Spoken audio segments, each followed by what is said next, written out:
So the first wave, and when I say first wave, I mean like there's more to come. The first monsoon. Oh yeah. There's a first wave of TFcon guests that have been announced. Now, TFcon USA 2019, for those who don't know, is going to be in Burbank, California, and it is being touted as a humongous G1 reunion. And TFcon staff, us, and a lot of staff even back in Toronto have been kind of holding on to our butts for every single guest that is being announced one after another publicly to people. And so we have the first wave of guests, and there's more to come, but this is the first wave of them. So again, the emphasis is that it's a G1 reunion, but the beauty of this, if you're a fan of a lot of other 80s properties, is you end up getting a whole bunch of complete sets of some of other stuff too. Yeah. Because again, these voice actors. Now, we'll just go through the list, and just like, also what I did when I made this list for myself, I also kind of put some other stuff worth mentioning of other 80s brands that are significant. So the first one that they have is Alan Oppenheimer, or Alan, who's Beachcomber, a G1 Beachcomber, G1 Breakdown, G1 Sea Spray, and some incidentals. Warpath. Yeah, Warpath also. And but Alan, what he's actually better known for, amazingly, is he was Skeletor from He-Man. And he also was... And I also think, to a smaller extent, he was on Star Trek, if I remember right. I remember yeah. I remember the first time I did a con in the States, some people were bringing stuff for him to sign. I think someone even brought like a commemorative plate with his character on it. Oh, or really? Someone had one made. It was pretty crazy. He was also in GoBots. He was Mobius, which was another like incidental character. So even has a GoBots connection if you're looking for that. But Alan, I met at a one-day show in Toronto, and he's a super amazing guy. Very chill. My autograph from him was kind of funny, and it's, when you look at it, you're like, I don't get it. So he wrote on it, "You were first," because at that show I was a dealer, and I was like, oh man, I think I'm going to get the autograph first thing and then run back to my table before the con opens up to the public. So I like lined up beforehand, and he saw me just standing there, just waiting all alone. And then so, usually some guys, they sign an autograph, best wishes or thanks for coming. He wrote, "You were first." And it's just like, people read that and they're like, I don't get it. Why did he write "You were first"? I'm like, it's a long story. And then even for me, he recorded a video of himself calling a friend of mine an idiot because my friend, we nicknamed him Skeletor because he always going, "Rah!" So it was just really hilarious to get him. I wish I got him to call him like a nincompoop or something a little bit more elaborate, but I think that was the best I could have came up with in such a short time. So with Alan, you get the G1 characters, you get a little bit of GoBots, and you get, the Megatron, if you will, of He-Man and Skeletor. Now, moving on to, we have Neil Ross. Now, Neil Ross, of course, probably the best one out of everything that he was G1 Springer. Did a great job as G1 Springer, but he also was Dinobot Slag, Bone Crusher from the Constructicons, Hook from the Constructicons, Target Master Crosshairs, Target Master Point Blank. He was Six Shot, the Triple Changer, and a bunch of G.I. Joe people, but the most two famously known from him in terms of the big G.I. Joe characters was he was Shipwreck, which had a very Jack Nicholson kind of sound to it, and he was Dusty, one of my personal favorite G.I. Joe characters, and he was also from Voltron. He was Keith, and he was Pidge, so he was two characters also when it partakes to that. So you get right away 2/5 of the Voltron cast. You get key members from the G.I. Joe crew, and then on top of all of that, you get a slew of Constructicons, Target Masters, a key player in the 86 movie, Dinobots, you get a lot right there on top of it. So that's a really important one also. And Neil Ross is an awesome dude. Met him at multiple shows, and he's a pretty cool guy. Any memories you have of Neil? No, I don't think I ever got to meet him. I'm just double checking to see if I know his face. No, I don't think I got to hang out around him, I think, to my knowledge.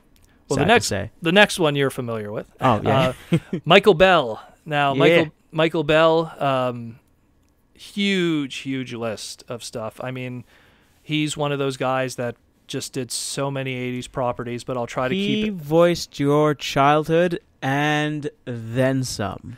So what I'll try to do is I'll try to stick to the ones that kind of connect to some of the other voice actors. So first is Transformer stuff. He was Insecticon, Bombshell, Headmaster, Brainstorm, First Aid from the Protectobots. He was Gort, which was one of the Headmasters' heads. He was G1 Prowl. He was Primon, which was one of the original 13, not original 13, one of the original Primes, if you will, which was retroactively named that. It was an incidental originally. He was in the Action Master commercial, which he was Rad. He was Constructicon Scrapper, so now you got another member of the Constructicons. He was G1 Sideswipe. He was one of the Dinobots. He was Dr. Swoop? Yeah, he was. And And he always does swoop for everybody. He was Dr. Fujiyama, which was the creator of Nightbird. And then on top of that, from the G.I. Joe side, he was G1 Duke, which is your Optimus Prime to your G.I. Joe, if you will, the leader of G.I. Joe, if you don't count General Hawk. And then you have Voltron's Lance, which is my favorite character from Voltron. And he, so right there between Pidge, Keith, and now you got Lance, you got 3 members of the 5 Voltron members. You got 3 members of the Constructicons right now at that point. You got 2 of the Dinobots. We're covering some good ground here. And again, Michael Bell's done a ton of other stuff, but I'm just trying to stick with the ones that match with everyone else here. But so I want to do some random ones. Well, okay, go ahead. Not random ones, but just other ones that you'd be like, wait, what? He also did what's his name? Chaz, Chucky's dad. Okay. Chaz Finster. And if I remember right, he also from did Rugrats. From Rugrats specifically. Yeah. Excuse me, from Rugrats specifically. And I think and he also did the grandpa from Rugrats. I'm just trying to get the not the one that's always there, but Boris. Oh, he was Grandpa Boris from Boris and Minka. Yeah, exactly. I can't even pronounce the last name. That last name is so. You'd have to show it to me. KR. Okay, I'm gonna. Sorry, people. Send it to me. And he also did Drew Pickles. So, Angelica's father. Oh, okay. Yeah. So Boris. Oh, it's got Kropotkin. It's so that's a European that's, Jewish name. Yeah, exactly. And if you ask him what's his favorite character to do in that whole show, he said Chaz Finster because his character always has a big story arc where he's a very timid and shy and scared guy, but when his son's in danger and he's got to man up, he totally mans up and goes to save his son. So I think that's a character that really spoke to him when he did that. And also, again, to say that he voiced your childhood, he also did Grouchy, Lazy, and Handy Smurf as well. He also did... if I remember correctly, did he once wear a Smurf stage jacket? Yes, he did. He had it was Grouchy, I think, was on the back of his jacket, if I remember right. I have a memory of that. Anyways, sorry about that. Continue. No, it's okay. There's also he did a lot of video games. He did a lot of stuff for World of Warcraft. He did a lot of stuff for what was it again? Soul Reaver. So Legacy of Kain, Soul Reaver. Yeah.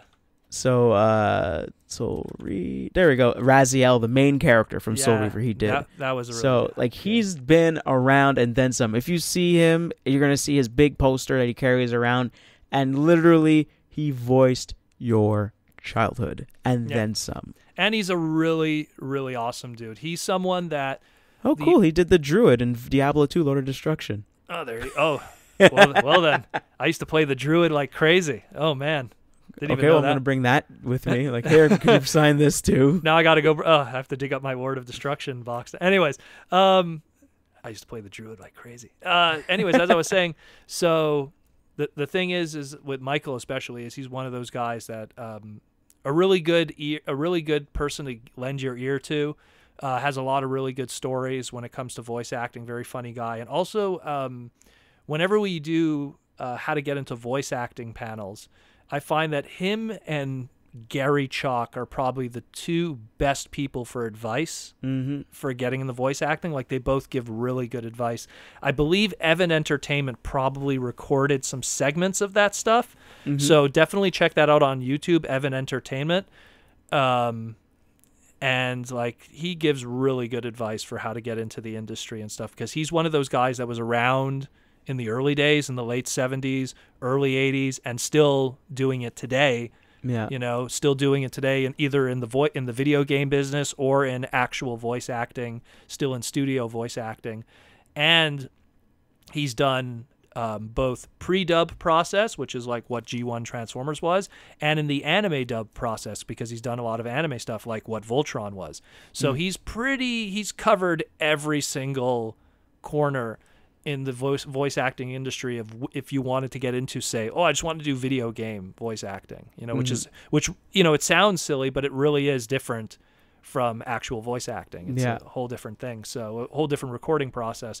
And sometimes a bit crazier now, because sometimes you're doing mocap, and then like you're kind of doing the lines as well, but then you'll clean it up in post. But still, there's a lot of stuff that goes into it. I remember Michael Bell brought it up because he was with Greg Berger, the voice of G1 Grimlock, and they were talking about when both Jason Alexander and Michael Bell also did incidentals in Duckman, right? Oh, yeah. So Jason Alexander, Greg Berger, and Michael Bell, they were all approached by a video game company that wanted to do a Duckman point-and-click video game. Yeah, I could see that. And they were all approached like, hey, do you want to do the voice acting for it?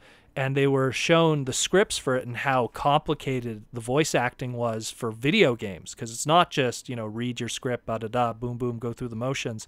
It was there was a lot of lines, and both Jason Alexander and Greg Berger refused. They were both like, no, this is way too much work. And Jason Alexander, I think Greg Berger said, Jason said also, doing the Duckman voice is taxing already on his throat. Yeah, because he's mostly yelling. He's mostly like an angry kind of yelling. So just doing the show was enough to do something that was like, you have to say it in these 3 octaves and do it like this. And it was like forget it. And same thing. I could see that. And Michael Bell actually was like, I did it. I needed the But he was doing all incidentals anyways, so obviously his workload was a lot less. But the point is that so Michael is familiar with everything. So he's someone that if you do go to TFcon and you have questions about getting into the industry or stuff, he's probably the best person out of everybody, even more than Peter Cullen, because I've watched a lot of videos where people talk about getting into the industry, and with the exception of probably Wally Burr was also very brutally honest. But with the exception of Wally Burr, it's Gary Chalk and Michael Bell that are like the two best guys to really ask that, because they really gave some good advice. And I'm not someone that wants to get into voice acting, but it's just like, it was something that, like, when I listened to what they said, it's like, yeah, that really makes a lot of sense. A lot of things they said. I think he also teaches classes too and stuff like that. I think that's it. I think he's a teacher or something, so that's why he knows it so well. But yeah, so after that, we have Pau Lighting. Pau Lighting, very short list. Paul is not that much known as a voice actor, but it comes to be expected with the character that he's most known for. He is Perceptor, which right away is associated with the long, drawn-out, you know, techno babble and stuff. But Pau Lighting actually has a huge background in theater.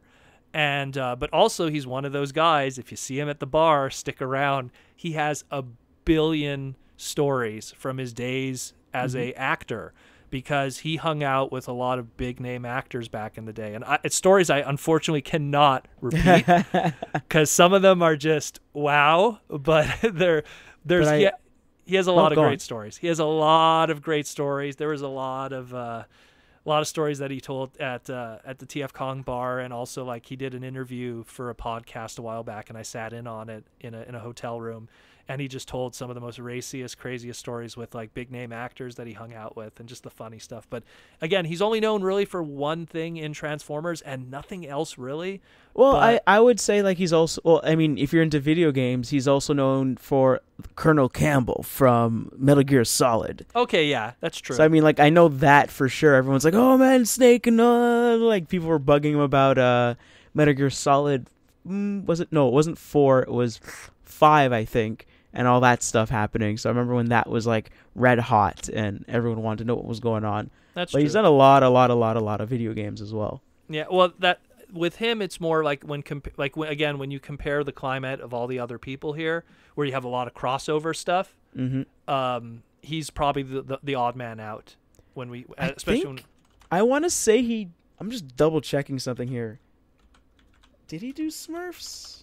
No, I don't think so. No, he did additional voices in the Smurfs. Okay. He did incidentals. So the only reason I bring that up because I remember Gary Chalk was doing a panel, and then Pau Lighting snuck in and it was during the question period. So Pau Lighting snuck in, got one of the mics, and then he was asking Gary Chalk who would win in the ice cream eating contest, a character that he played in Papa Smurf or a character that he played in on what was it, Stargate, like this Russian character that he played. And it was just a weird question, and he was like, wait a minute, like he was answering it, but he was like, wait a minute, is that my friend Pau Lighting over there? I think Paul, when he was asking the question, he was like hiding behind a chair. Yeah, he was hiding behind somebody, like and he was also kind of saying it in a kind of a whimsical voice, you know? Couldn't see where the question was coming from in the audience. He's hilarious. He's hilarious. Very funny. I remember him and Simon Furman when they were at the bar. They were both drunk and they were just absolutely hilarious. Hilarious together. I don't know why. But no, I would definitely say like he's like we might not know him for every single thing he does, but he's been around for sure. He's been doing a lot of stuff. He's done a lot more stuff, but it's more on the live action side. He actually did a commercial not a commercial, a skit video about like a few years ago about like older people and stuff like that. So like he pops up more in the live action stuff, but that's because he's really good with comedy. He's a funny guy. Yeah. Next one. Oh man, Arthur. Ooh. Arthur Berghand, known as Generation 1 Devastator, better known also as G.I. Joe's Destro, and even on the GoBot side of things, he was Turbo, the race car from the Guardians. So all pretty key. Isn't it Birdheart? Birdheart, yeah, Birdheart. And Arthur is one of those guys that I heavily suggest if you could only if you're looking at your wallet and you're going like, man, I only got like limited funds for autographs. He's probably one I would suggest getting before all the others. Tough guy to get in cons. Anyone that was at TFcon in the past that has had Arthur, kind of a difficult dude to deal with. So I had fun with him. Oh yeah, there's stories. I'm pretty sure there's millions of stories. I had fun with him. Oh right, I have to bring my God of War game for him to sign. That's true. He was in God of War Ghost of Sparta, and he played Thanatos. So what's cool about that, at least with Arthur being there too, is you get some GoBot stuff. You get another G.I. Joe guy. By having Michael Bell there, you have Duke, and now you have Destro.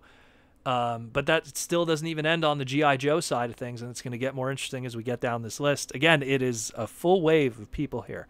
So now we have another rarity. So we have Michael Horton. And Michael Horton was Chip Chase, the wheelchair-bound human character from Generation 1. And this is his first time ever doing a convention. And in G.I. Joe, he was a character named Tommy Talltree, which was an incidental one-episode character. And he also did a lot of incidental characters in Gem and the Holograms. Again, under the same tree of all the other shows that was going on through Marvel at the time and Sunbow. But again, this is the first time he's ever done a con, so pretty cool. There's not many Chip-related merchandise out there that you could get signed, but it's still pretty cool to have him come out because he's one of those individuals that really was a voice actor during that time and then kind of fell off the planet. And so it's cool to have him. It's cool to be able to like get an autograph from him because again, he's one of those key dudes, especially of season 1, and played a big part in a lot of key episodes of season 1 and stuff. So it's nice to have him around and to be able to get his autograph and stuff. So that's pretty cool. Again, a rarity because up to this point, we've had 20 years of BotCons and almost, 20 years of TFcons, and never has he shown his face. So pretty awesome to get him. And the last one of Wave 1 thus far of the voice actors is Morgan Lofting. And Morgan Lofting is known as Generation 1 Firestar and Generation 1 Moonracer.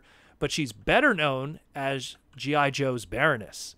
And also, for the Gem fans, she was Lexa, which was the mother of one of the characters who had like, black hair with like gold, like silver streaks in it and stuff. And but having her as G.I. Joe Baroness, and I've met her in the past, and she's awesome.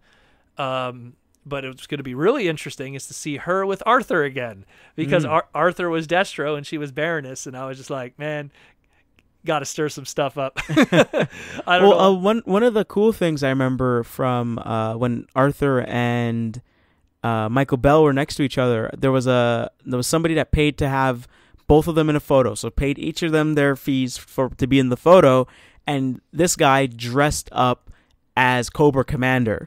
So wow. the gimmick of the photo was to have Arthur put Michael Bell in a headlock and have Cobra Commander punch him. But like not punch him, not actually punch him, obviously, like pose for the punch. And it was a really hilarious photo, and it was super awesome that they were both game to do it, and they both kind of got it, and so like they had a lot of fun doing it. It was really awesome. Now we got to get Morgan Lofting to make out with Arthur.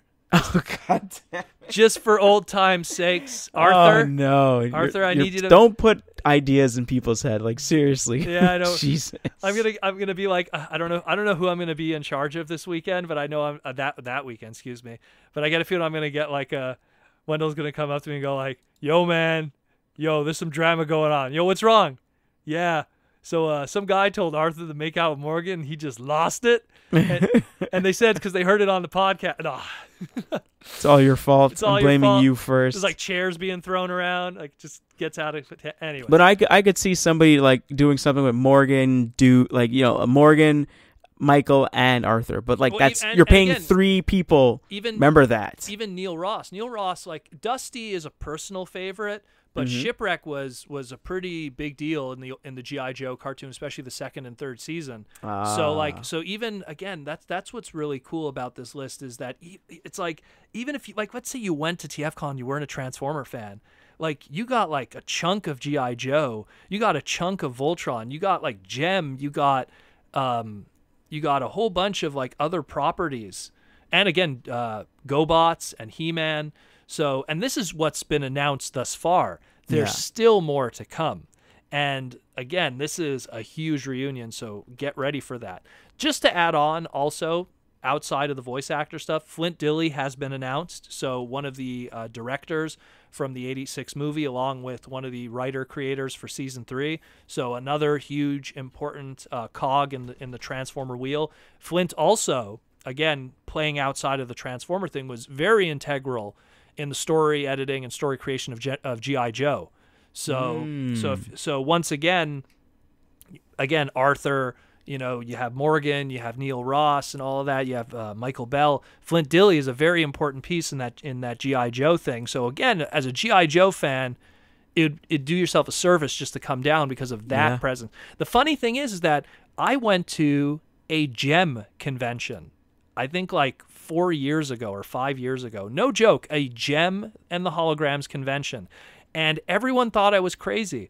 But what I told them was, look at the guest list. And the guest list was all Generation 1 Transformer people. and people that still to this day have never done Transformer conventions. Like Christy Marks is associated with Gem heavily, but she had a huge part of with Transformers, especially as a writer. So, it's but again, she's so associated with Gem. That, it's like, yeah, she'll be at a Transformer convention one day. But the point is that, like, that's why I went to Gem conventions and stuff, because I would see a lot of those same crossovers. So it's the same thing here. You could go to a Transformer convention not being a Transformer fan, and you're going to get your G.I. Joe fix this weekend just from this lineup. Now, the final 2 guests that have been announced as of this recording, we have also 2 comic book guests, and this is more towards like the IDW stuff. So Alex Milne, he hasn't missed a TFcon since, so I don't think he'll miss one now. He'll be there. But the big one here is Jack Lawrence. Now, Jack Lawrence was the one who was the main penciler for all the Lost Light stuff. So now that we exist in a post Lost Light issue number 25 final issue, I get a feeling Jack's going to have a lot of issue 25s he's going to be signing. So that's really cool too. So what I would suggest is, if you're someone who is a big fan of the IDW books, dust off your issue number 25 that just came out and bring it on down, because the artist of the book is going to be there. So that's pretty awesome too. And that's all we have thus far. But there's going to be a lot more. This is a huge list. And in all honesty, and this is crazy, but everything that we said, it's going to be just as much for the second wave. It's pretty bananas. So, and this is all TFcon 2019 USA, which is going to be March 15th to the 17th, Saturday and Sunday, at the Los Angeles Marriott Burbank Airport and Hotel Convention Center. Be sure to check it out at tfcon.com if you want to register and get your, I believe the hotel discount is not up at the moment, but the travel discounts are currently for your flights and stuff. So definitely check that out. More stuff will be announced, like exclusives, the schedule and everything, as we get closer to the con. Right now, we're just going to be announcing the guests, but definitely check that out. What a star-studded list we got.